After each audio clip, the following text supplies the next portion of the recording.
Hey friends, it's Anne with the Stationery Junkie. Welcome back to the channel. For this video, I'm going to be talking about my new 2025 creative journal, which is the Ars Studio Research Journal. So if you've had the opportunity to look into my 2025 lineup video, I mentioned this journal as a creative space for me wherein I can be free to decorate, be free to not think about this being a dated planner in itself, but to just really let the imagination and creativity flow. And that is what I have been doing so far. In this video, we're gonna be talking about how I've actually done that. So let's get right into it. The cover is actually something that I have customized for myself. I would like to give a quick shout out to Ella Nim. I've watched her video on how she set up her own Ars research journal and she customized her own journal as well. And I thought that, hey, maybe that's a great idea to make this journal really my own. And I love the Ars journal in itself because it is minimally decorated. It is the definition of aesthetic, and there are a lot of people who have really wanted to have this planner mainly because of the simplicity and elegant design of this journal. But for me, I wanted to give it my own character because I will be using this for the entirety of 2025. At least that is the intention. So I thought Ella's neat idea to also do some decoration on the cover was really a great idea. So I did that myself. So let's bring you closer. I used a couple of print-on stickers here from MU, and also here I did some rub-on stickers. I used one of the smaller postcards that came with this journal because I love coffee so much and I love toast, and I love the fact that this journal has all those elements. So I specifically chose this smaller postcard as the focal point of my cover. I also used some stamps from Ars Studio. At the back, I've used still some stamps from our studio and print-on stickers mostly because I don't want to bulk up the cover. I will be doing all of the decoration inside the pages anyway. I really love how this turned out because every time I look in this journal, every time I come into this journal, it gives me a lot of fuzzy feels whenever I look into it because I love how dreamy it looks like, and I love the fact that I'm gonna come in here to create and to just let go. Whether the spreads are gonna come out pretty or not, I really don't care. I just want to be creative as possible and to be free-flowing as possible in this journal. So with that intention, that's the way that I'm feeling so far.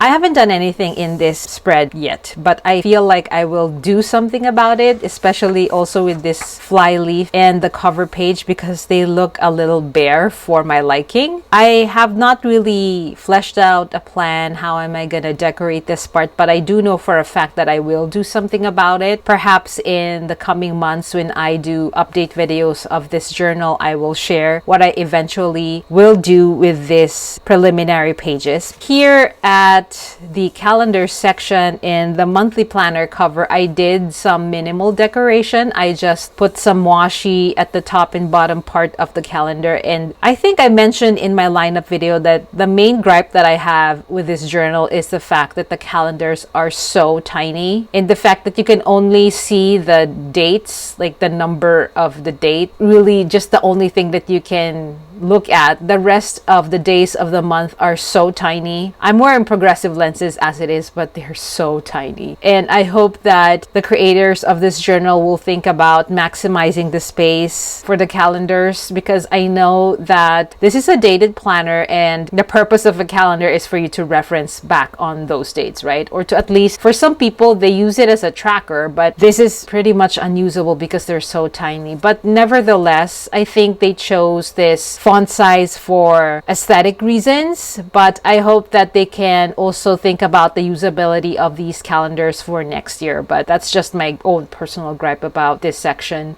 But anyway, all of the section covers, I have done some minimal decoration. I've used some print-on stickers and the PET tapes from our studio. I don't want to populate it too much with decoration because as I mentioned, I will be doing the decoration inside the weekly pages. this. But just to share what I've done with the monthly section, I have used it to log my daily gratitude. And as you can see, there is no uniformity in the inks that I've used, and that is fine. I just want to make sure that I am using my fountain pen ink and that I am populating the monthly section with my daily gratitude, and I'm fine with that. And I don't have any plans of decorating around the spaces here because I just want to focus on the monthly section. And if ever, I will think about really just focus on what I've written in the monthly section. So I think this is okay as it is. There's no need for any decoration whatsoever. And moving over to the weekly section, I mentioned that I did do some minor decorating here.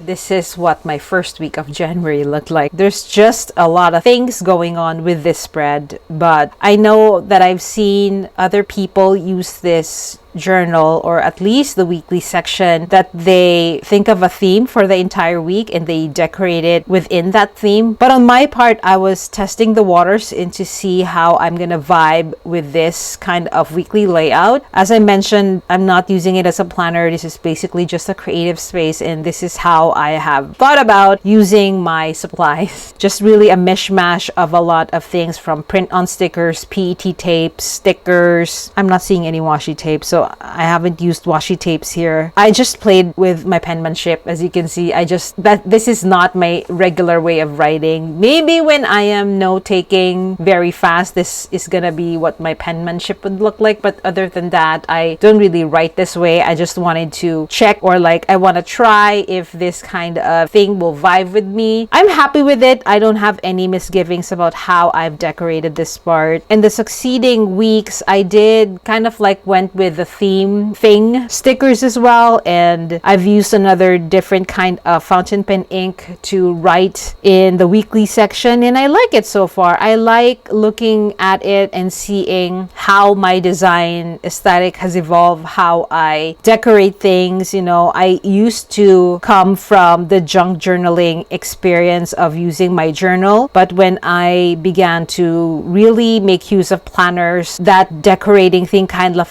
took a backseat in favor of a bit of a more functional way of planning. But I like that I have this creative space to just be creative as much as possible and mix and match different things and see how they turn out. And I like how it has turned out. Very minimal. It's also kind of like the way our studio designs their stationery, and I like it that way. So as we progress in the succeeding weeks, I made use of all my other supplies, some stickers, and still some print on stickers, washi stickers and stuff. I like how it looks. And I've also began to utilize this portion to write some quotes. Now I have been writing the quotes in Italian because one of the things that I want to do this year is to seriously study the Italian language. So I try to familiarize myself with some of the words by, copying some Italian quotes and putting them in this journal. I like how it looks. I'm really happy with it. And this time I did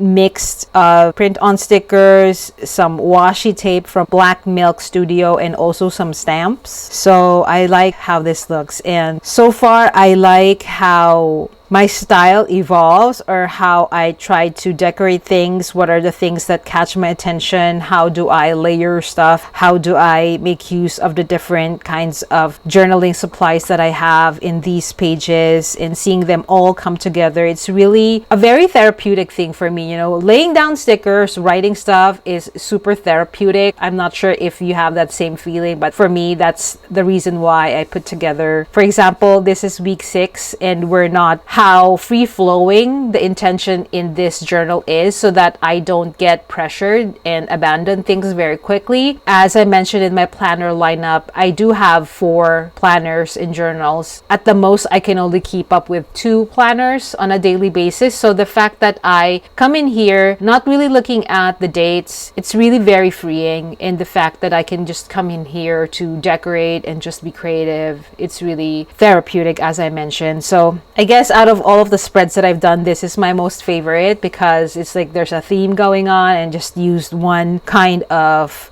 washi tape. Here, it's a kiss cut type of washi wherein I don't have to cut it individually, and I like that I can just stick it as a sticker. And I used the lyrics of my favorite Italian singer Tiziano Ferro, one of my favorite songs from him, and the lyrics, I put it here in the text portion. I love how everything looks, and every time I come back here, it's really very soothing for me to come in here and look at what I've done and the design styles that I have done over the course of the days that I've been here.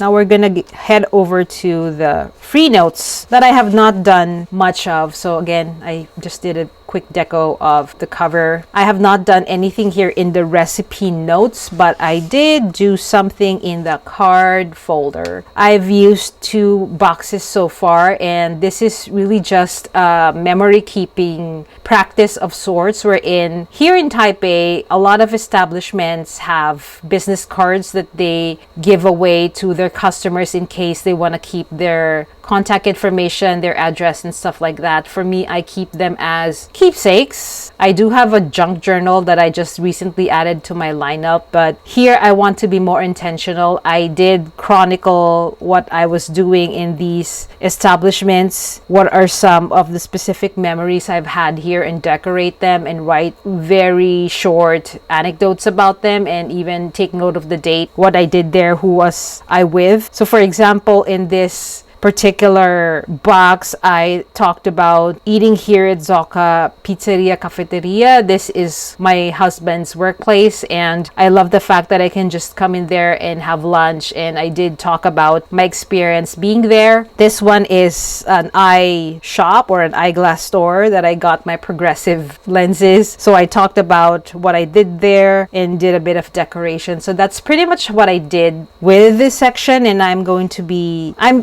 feel like I'm gonna fill this up very quickly because there's a lot of establishments in Taipei that make use of these business cards like I mentioned, but the rest I haven't really done anything with them yet. I will share in future videos what I'll be doing with the other sections of the freely notes. I'm really thinking about swatching some of the recently purchased inks that I've had in this section, but that's pretty much how I've been using the Ars Research Journal. I've really enjoyed the experience of being here, and I hope that you've had also an enjoyable experience watching this video. And with that said, thank you so much for taking the time to be with me and watching this video, and as always, I will see you in the next video. Thank you so much, guys.